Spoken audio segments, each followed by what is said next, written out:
Locked On Cowboys, your daily Dallas Cowboys podcast. Part of the Locked On Podcast Network, your team every day. Locked on Cowboys. Locked on Cowboys. I am Marcus Mosher. He is Landon McCool. And we are Locked On Cowboys. Today we are doing our All-22 review of the Cowboys' Week 10 win over the Atlanta Falcons. But first, Landon, how are you doing today, sir? Good. It was a fun tape to watch, to say the least. Lots of good Cowboys stuff to cover for sure. It was definitely a much better tape to watch than last week's tape. I was going to say, yeah, the difference between last week's All-22 and this week is going to be a little bit more jovial, I think, from us. There you go.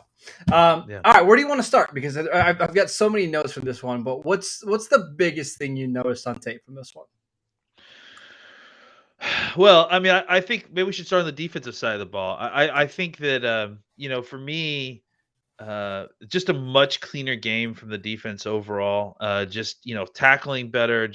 I think that's really just the big overarching theme from what I saw on both sides of the ball. Really is just a lot cleaner game. Guys not missing tackles, making their reads a lot cleaner. I think, again, just kind of speaking broadly about the defense. I think the defensive line played as good a game as they've played in a while. They really showed out, and that was a huge difference, especially along. Go ahead. I was gonna say, do we want to just pick a guy and start talking about them on the defensive line? Because I've got notes on just about everybody. I did too. I think the two guys that I specifically wanted to point out, especially on the defensive end room, are Armstrong and Golson. I think that both of those guys played very good football, and I think that was a huge part of why the Cowboys were able to have the success they were. Armstrong's a little bit more apparent, more obvious. He got the sack, he had the blocked punt. He actually had several other plays outside of that where he was getting in the backfield and disrupting the run. Really playing at a high level and kind of in similar vein to that Randy Gregory role where they're moving him all around, right? They have him inside rushing as a defensive tackle as well.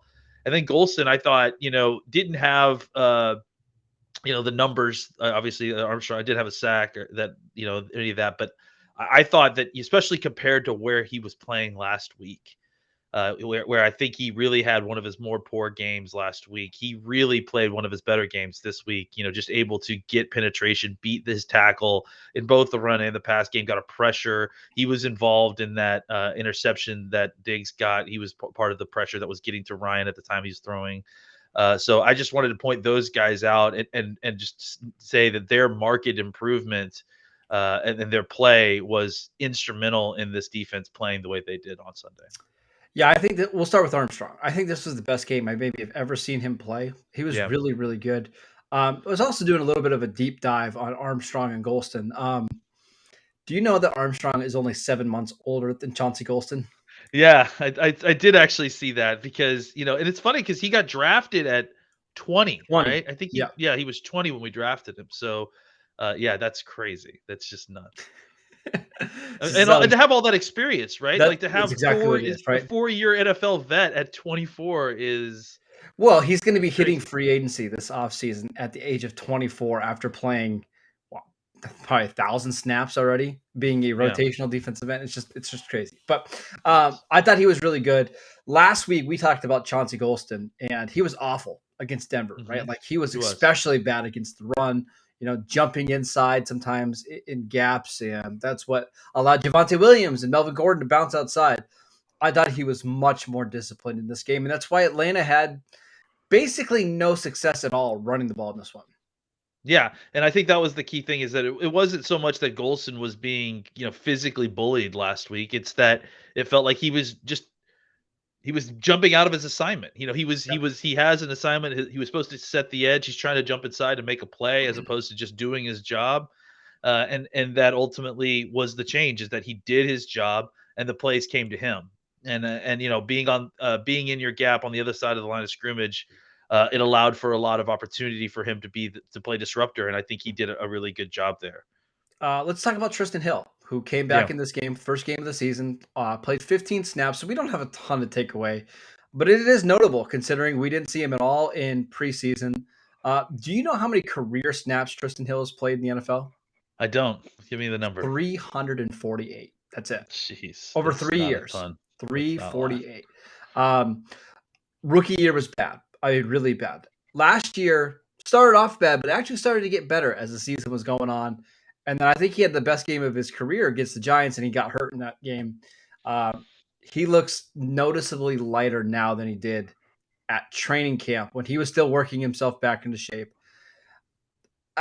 He wasn't fantastic, but he was okay. What did you have from him? Yeah, he did some stuff. I mean, he showed, he was at least it made an impact on the game. I think he had a couple pressures from what I saw.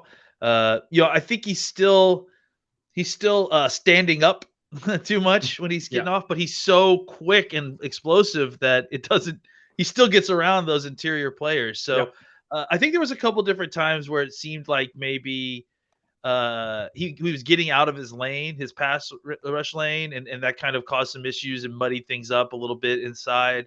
But I think you see, kind of the talent there, the physical talent, the skill set there, and that he is, he's very much a guy that you can throw out a blocking scheme to try just to disrupt. He's a disruptor, and I think he's going to have some. He's going to definitely be a guy that's going to be useful in that sense. Is just put him in the middle. Let's get him on a stunt or something, and just try to see what he can disrupt in the backfield. So I don't know if he's going to be kind of your run stuffer, two gap type player, but I do think that he is good at trying to penetrate, trying to get around defensive linemen and get into the backfield there. I agree. It's going to be interesting to see how all those snaps play out when Brett Urban eventually comes back. Carlos Watkins played a bunch of snaps in this game, as he normally does. It'll be interesting to see how they, decide to use those guys. But I want to keep talking about the defense, Landon. But before we do that, we should tell you about Beachbound. With Beachbound Vacations, you could be bound for adventure, bound for passion, or bound for discovery. Or you may be bound for the encountering the unexpected. When I am at a beach resort, I am bound to wind up at the poolside bar, just kind of hanging out, relaxing. I like to bring some football magazines and, the old Sports Illustrated or draft guides and kind of flip through those. As long as I have a drink in my hand and I'm relaxing by the pool, I am okay. So with beachbound.com, you can find the perfect beach vacation for you, no matter what you are looking for. What are you bound for? Visit beachbound.com today. All right, Landon, let's talk about the linebackers. We'll get to Micah Parsons in a second. My hot take from this game is the Cowboys are going to be searching for linebackers again next year because I did not think I did not think Keanu Neal and Leighton Vander Esch played very well at all. Vander Esch is obviously on a one-year deal. So is Keanu Neal. If there's going to be an Achilles heel for this team, it's probably going to be their linebackers. Yeah, I don't think Vander Esch played terribly, but he didn't play terribly. It's just he didn't play good though either. No, and Keanu Neal definitely did not play well. I mean, and in fact, it was to the point where when I was watching the end of the game tape, you saw Bernard in there, you saw Luke Gifford in there. Maybe it's time to start getting those guys some snaps. They're not good either, rotation. But it's not really. You don't really notice a difference right now. Well, and they also could potentially have some upside there. Whereas I feel like what you've got with Neal and Leighton Vander Esch to a large degree. So, I think it's still there's a reason that they still want to continue to play Micah Parsons at linebacker, for all those snaps, and I think it's because he's clearly head and shoulders above everybody else at that spot. I think the linebacker play was not fantastic by any stretch of the imagination, but it certainly didn't get them killed this game. But I do think that they need to find out something to kind of even further reduce Keanu Neal's snaps, because just in the run game, especially, he's neither here nor there. Either he to one, right? Yeah, it's either he's being blocked, or if he's unblocked and he can flow to the football, he's great. But that's a pretty big if, and so I think it's been problematic for him to try to engage in blocks, and he gets pushed off the ball, and he makes tackles, but it's usually his depth of tackle has got to be 7+ yards. It seems like so. Great. It's not. It just doesn't seem like he's as quick to process and come downhill as we all expected. I can't believe we're going to be drafting another linebacker next year. This is going to be insane, man. Probably at one high too. Or maybe they they sign somebody off the streets. Who knows? I mean, but I think, or maybe they re-sign Leighton Vander Esch for nothing. I wouldn't be surprised if that ends up happening. But yeah, I mean, I do think that they kind of need to find a way to get they got to get him better off play there. They got to get better play. And this kind of leads me to another thing I wanted to mention is that I thought J-Ron Kearse played fantastic. Yeah. And so maybe you just find a way to get more Kearse on the field and less linebackers. And I don't know, maybe you can figure more 3 safety looks or something like that. I mean, I think anything that can kind of help, get some of these linebackers who are not performing as well off the field. Can we go back to the defensive line really quickly? Are you worried about Osa Odigizua? It seems like the last month or so, he hasn't played quite as well as he did early in the season. You mentioned that. One of my notes right here is area of improvement for 97, missed tackles. Because that's where I think the difference has been for him. I think he's actually made the same amount of plays, but he's missed at least 2 or 3 tackles the last 2 games in the hole while making the play. And then I haven't seen as much as a pass rusher though.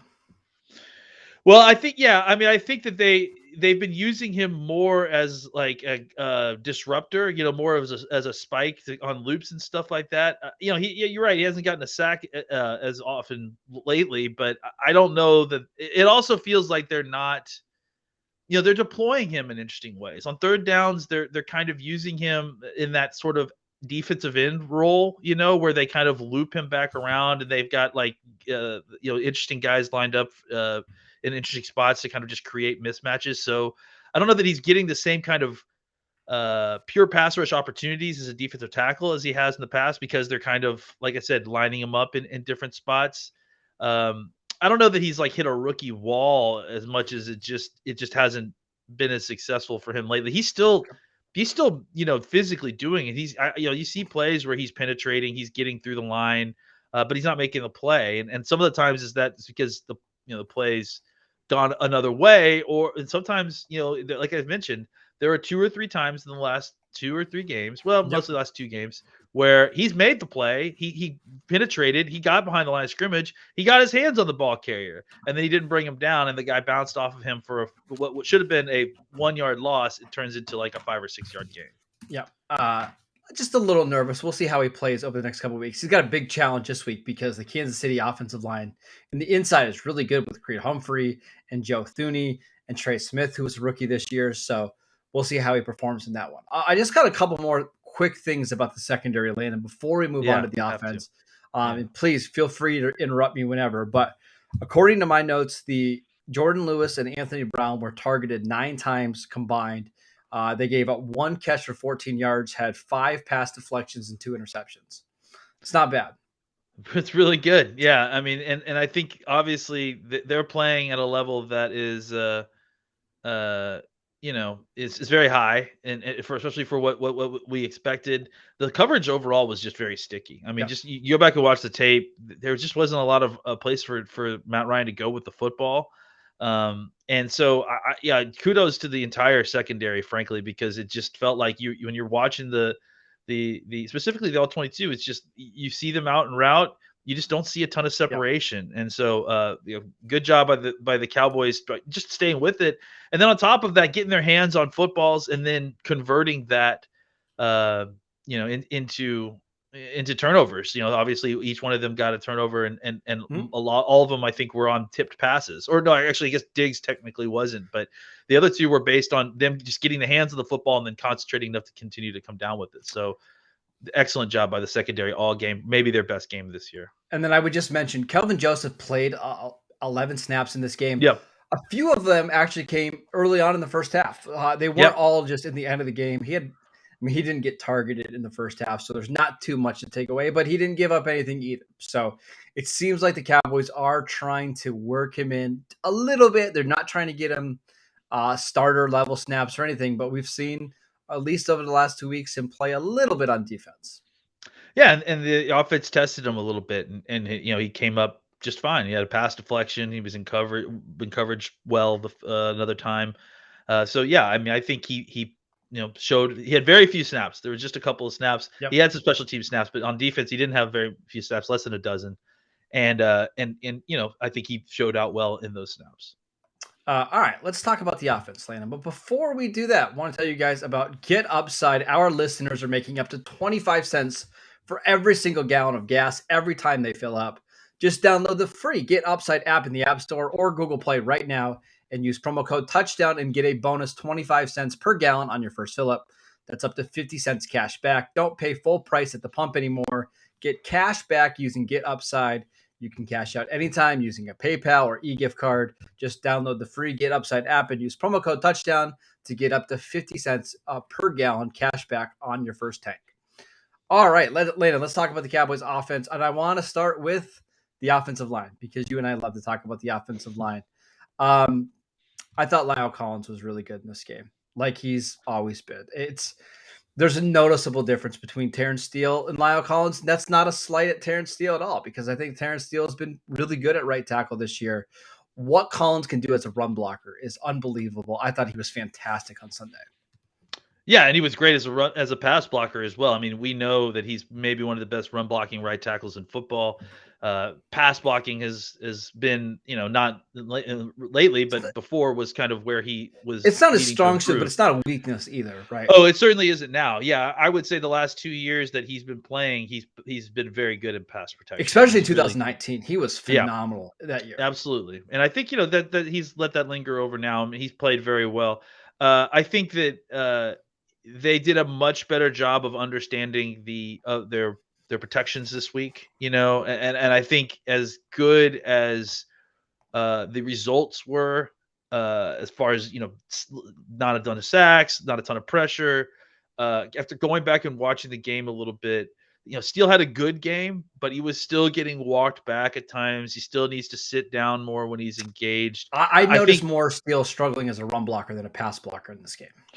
Yeah, I mean, there was that for sure. I still think the larger point I'm trying to get at, though, is that I think that the pass protection situation was made better, not just by an improvement by Steele, because he did get better, but I don't know that it was suddenly perfect better. I think it was a combination of him getting, a little bit better on that side, and then Dak, being better with his understanding of the protections, understanding that when they're in 5-man protection, maybe having that clock go off a little bit quicker. Dak was getting the ball out a little bit quicker. I think that really helps there, and I think that's kind of what helped mitigate some of the struggles that Steele had this last week. I mean, he wasn't getting destroyed like he had at certain points the previous week, but I think that they did a good job of Steele meeting me halfway and Dak meeting him the other half, to kind of make that a better situation than pass protection. And to your point, he gave up one pressure, but the Cowboys scheme and Dak really made it so he didn't give up more, right? He had 9 last week. They tried to minimize how many true pass sets he had. And I thought he was as good as you can hope for a swing tackle, right? You're not going to be talking about, hey, let's give him a bunch of money to be our starting left tackle. That's not the case at all. You scored 43 points with him at your left tackle. You're fine. Right? You don't have a ton of situations where you have your backup tackle and you're running a bunch of 5-man protections. I mean, usually you would like to have a slide going with some running back help with a chip, a tight end or something. Steele didn't get a ton of that. I mean, they certainly had tight ends out on the field and they threw out of those formations a ton, but they also weren't afraid of putting him in 5-man protections when they needed to in order to throw the football. So. I think there was I've heard some commentary saying that they gave Steele a lot of help. I think that they ran 12 and 13 personnel at a regular rate, for what they normally run. So I don't know that it was necessarily trying to give Steele a lot of extra help this week. I do want to talk about Sean McCool in a serious way. Yeah. He reminds me a lot of rookie Dalton Schultz. He needs to get a lot stronger. Yeah. He looks like Dalton Schultz. I mean, he looks like Dalton Schultz, right? Physically, right? He needs to get stronger. I think the technique is okay when it comes to blocking. Yep. That's really my biggest complaint about him. He needs to become a better blocker. He can get to the spots to go block linebackers. He just needs to get stronger.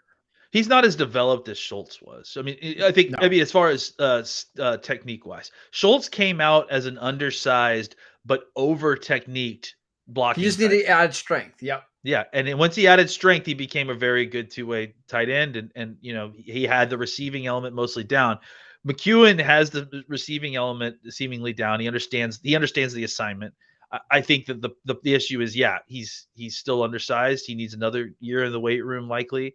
But I think next year he is going to be in the mix for tight end 2 or whatever, whoever's in that tight end room. 36 snaps for him in this game. I think this is a good thing, actually. Having Jarwin out gives him some time to get in there, get some reps. This is good. I want to touch on the receivers really quickly. So, Yeah. Amari, I thought was really good in this game. If you look at the stats, you would not think, he had a big day, but I think he had 4 targets. He caught them all, and they were all incredible plays and catches. So I thought he was really good despite not a big statistical day.